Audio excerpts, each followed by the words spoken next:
जहां प्रेम है वहां आनंद ही आनंद है। और यदि परिवार में सब अपनी जिम्मेदारी निभा करके सब एक दूसरे के हृदय की भावना को समझकर जीते हैं, वो घर स्वर्ग होता है। जैसा कि मैंने कहा भी था शायद कि आकाश में नहीं है स्वर्गों की कोई दुनिया। कहते हैं ना, मरने के बाद, पिताजी के जाने के बाद लिखते हैं बच्चे, हमारे पिताजी स्वर्गवासी हो गए।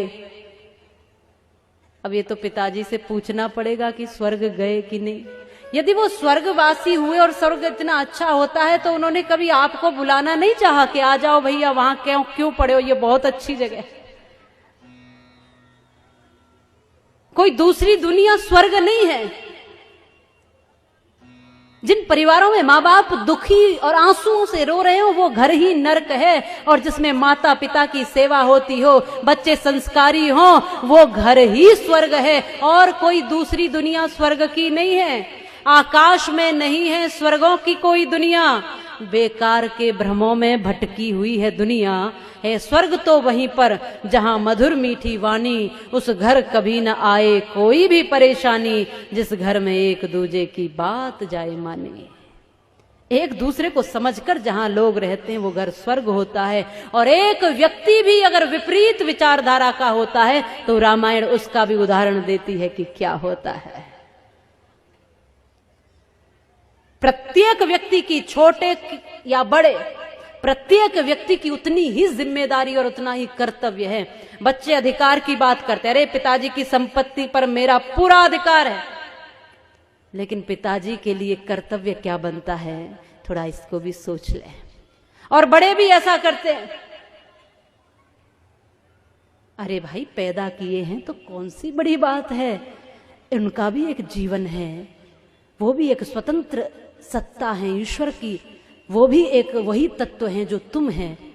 इसलिए छोटा हो ये सोच करके उसको छोटा नहीं समझना है। प्रत्येक व्यक्ति ईश्वर का अंश है।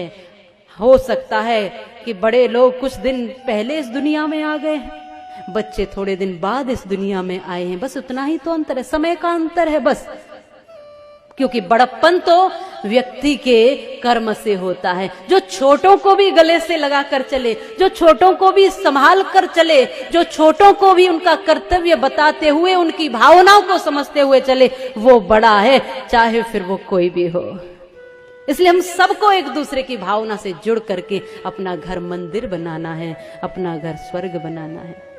वो एक गीत गाती थी पहले, घर में महिलाएं माताएं गाती थी कि घर को ही मंदिर बनाऊंगी, कहीं बाहर न जाऊंगी। शायद आप भी गाते हो, पहले हमने सुना था कि सास अपनी को कौशल्या बनाऊंगी, ससुर जी को दशरथ बनाऊंगी, पति को मैं राम बनाऊंगी, कहीं बाहर न जाऊंगी। मैंने ऐसे कुछ शब्द गाती थी कि मैं घर को ही मंदिर बनाऊंगी, घर ही तीर्थ बन जाएगा। जब मैं देखूंगी तो दशरथ और कौशल्या के रूप में देखूंगी सास ससुर को, पति को देखूंगी तो राम के रूप में देखूंगी, और यदि मैं खुद पार्वती बनी तो भोलेनाथ के रूप में देखूंगी, और मेरा तीर्थ, मेरा मंदिर, मेरा घर ही हो जाएगा। फिर बाहर जाने की जरूरत क्या है मुझे, जब घर ऐसा हो जाए। ऐसा माताएं गाती थी, उनके सामान्य शब्दों में कितनी गहराई छुपी होती थी। आज हम घरों को नर्क बना रहे हैं। क्या बना रहे हैं? घरों को नर्क बना रहे हैं, स्वर्ग नहीं बना रहे। ये सोचना आपका काम है।